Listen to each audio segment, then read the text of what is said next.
Olá, pessoal, sejam bem-vindos à primeira edição do Boletim de Notícias do ano de 2024.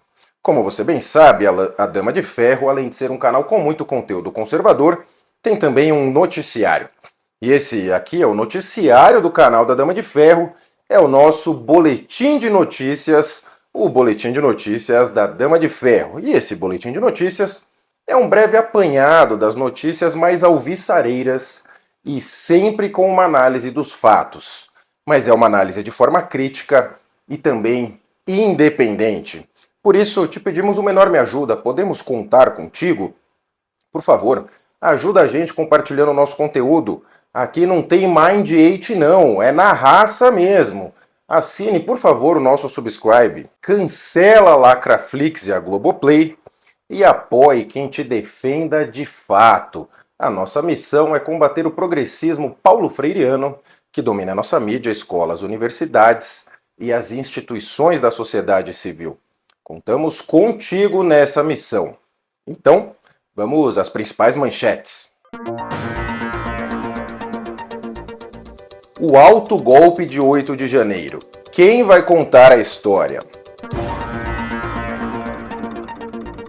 Senado segue sentado sobre o tema da saidinha e bandidagem esculacha.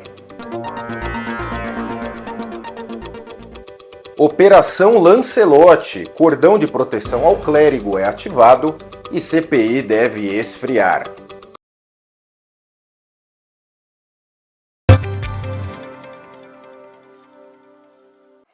O alto golpe de 8 de janeiro. Quem vai contar a história? No aniversário de um ano da quebradeira na Praça dos Três Poderes, seguimos em busca dos desdobramentos desse dia que não termina. De concreto com relação ao 8 de janeiro, conforme os números publicados tanto pela Revista Oeste quanto pela CNN Brasil, temos o seguinte saldo. A maioria dos investigados responde pelos crimes de associação criminosa armada, abolição violenta do Estado Democrático de Direito, tentativa de golpe de Estado, dano qualificado pela violência e grave ameaça com substância inflamável contra o patrimônio da União e deterioração de patrimônio tombado. Cerca de 2.000 pessoas foram presas após o quebra-quebra, 1.357 pessoas estão em liberdade provisória, mas com uma série de restrições. Temos também 1.354 ações penais ajuizadas pela Procuradoria-Geral da República. Nesse universo de pessoas, 73 seguem presas, temos 8 já condenadas, tem 33 aguardando julgamento como executores, 25 por financiar ou incitar, além de 7 policiais militares e 1 morto. O batalhão de pessoas em liberdade provisória está sujeito ao uso de tornozeleira eletrônica. Também tem a obrigação de se apresentarem todas as segundas-feiras ao juiz da cidade, Além da proibição do uso das redes sociais, também não podem deixar o Brasil, e o cancelamento dos passaportes dessas pessoas em liberdade provisória. Também tiveram a suspensão dos documentos de porte de arma de fogo e dos certificados, dos CACs, além de não poderem se comunicar com os outros envolvidos na quebradeira de 8 de janeiro. Bom, veja só. Todos nós já lemos e ouvimos muito a respeito dos atos de 8 de janeiro. Mas queríamos aqui chamar atenção para um ponto aparentemente irrelevante hoje. Ele é irrelevante hoje, mas fará toda a diferença no futuro.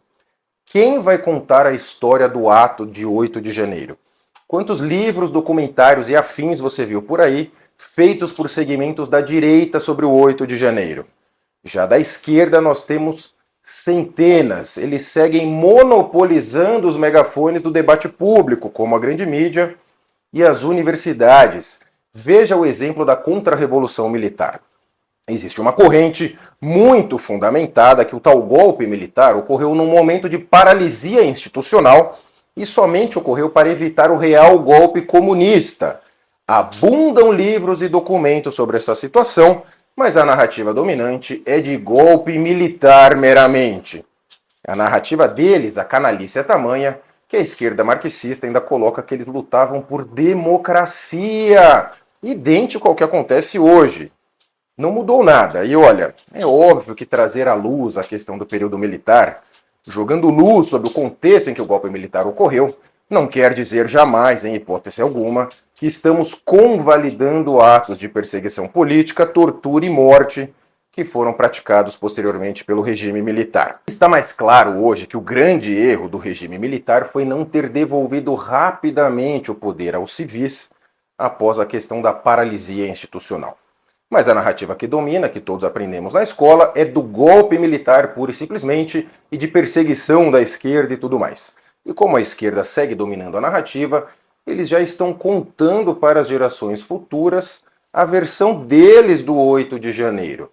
Quem tiver estômago, eu recomendo assistir o documentário do blog do Lista, Folha de São Paulo.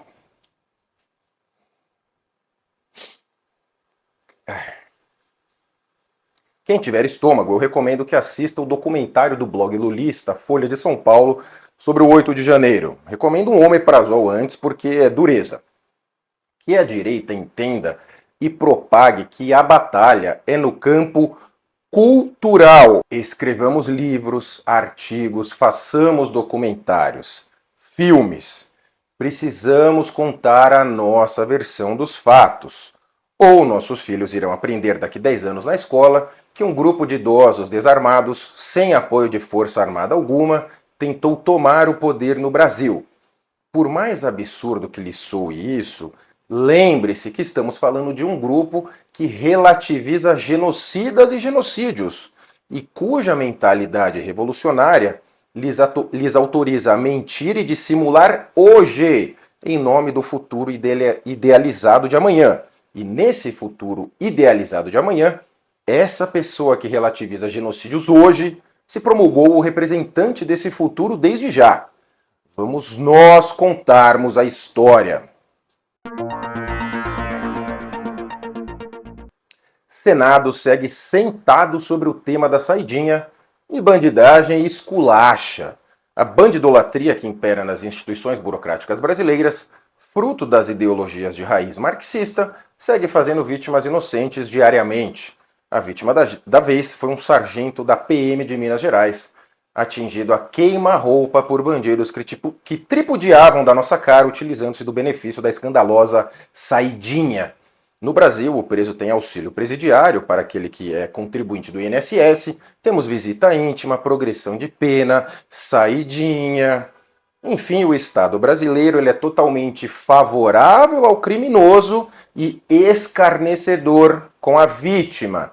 A desordem moral da saidinha é tamanha que virou praxe condenado em saidinha por matar pai e mãe ter a saída temporária nos dias dos pais e das mães. Já virou normal estuprador dando rolê de fim de ano fora da cadeia, pedófilo curtindo o Natal em casa durante saidinha, mesmo com condenação por violência sexual de crianças. Olha só, colocando a bola no meio-campo, o então deputado Derrite, hoje é o secretário de Segurança de São Paulo, ele conseguiu aprovar o fim desse escárnio que é a saidinha. Aprovou na Câmara dos Deputados sob a presidência do Arthur Lira. Mas o tema está lento no Senado. Precisa o Senado aprovar para o tema finalmente ir para a sanção presidencial e entrar em vigor. O PL 2253 de 2002 tem como relator no Senado o senador Flávio Bolsonaro, do PL do Rio de Janeiro.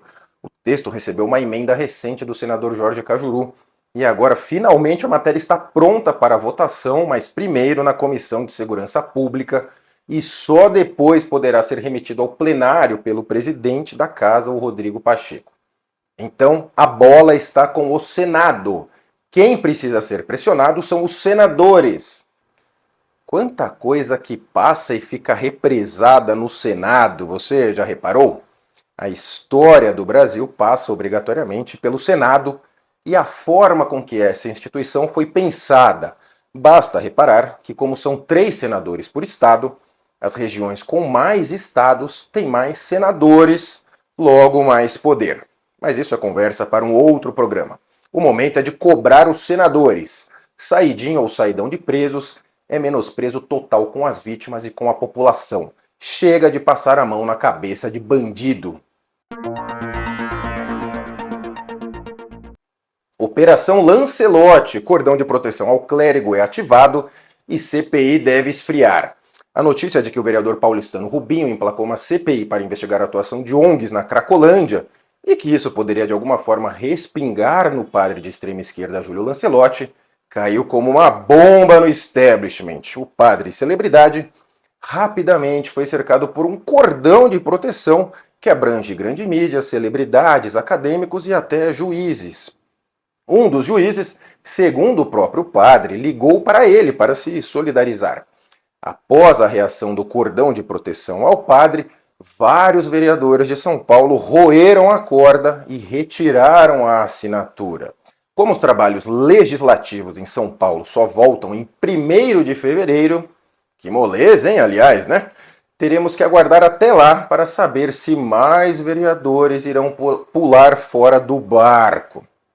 Bom, veja só, uma coisa de cada vez. Primeiro que está claro que o objetivo da CPI não é investigar o padre Júlio Lancelotti, mas sim as ONGs que atuam no centro de São Paulo. Primeiro que está claro que o objeto da CPI não é investigar o padre Júlio Lancelotti, mas sim as ONGs que atuam no centro de São Paulo, na Cracolândia, especialmente as ONGs que atuam na chamada redução de danos ao usuário de drogas mesmo, por meio da distribuição de kits com cachimbos limpinhos e por aí vai. Ora, isso deve ser investigado de fato. Se isso vai respingar no padre Júlio Lancelotti, é uma outra coisa. Agora notem, em termos políticos, como pode ter ocorrido um erro de estratégia. Está claro para todos nós o tamanho político do padre Júlio Lancelotti. Inclusive, recentemente ele fez um discurso no Palácio do Planalto ratificando seu longo apoio ao Lula. Então, ao jogar na mídia que foram colhidas as assinaturas de uma CPI que poderia ou não atingir o padre, sem a CPI já estar instalada de fato, aparentemente deu tempo de o padre, que, como dito, tem enorme tamanho político, talvez tenha dado tempo dele atuar nos bastidores para derrubar o tema. Não temos como saber ao certo, mas vamos acompanhar com muita ansiedade os desdobramentos desse tema na volta do recesso parlamentar paulistano no longínquo dia 1 de fevereiro.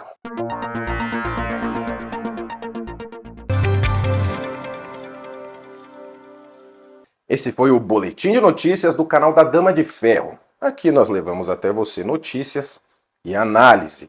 Comenta aqui pra gente, dá uma força no nosso engajamento e ajude quem se exponha por você de fato. Assine o subscribe da Dama de Ferro, ajude a mídia independente, você é o patrão.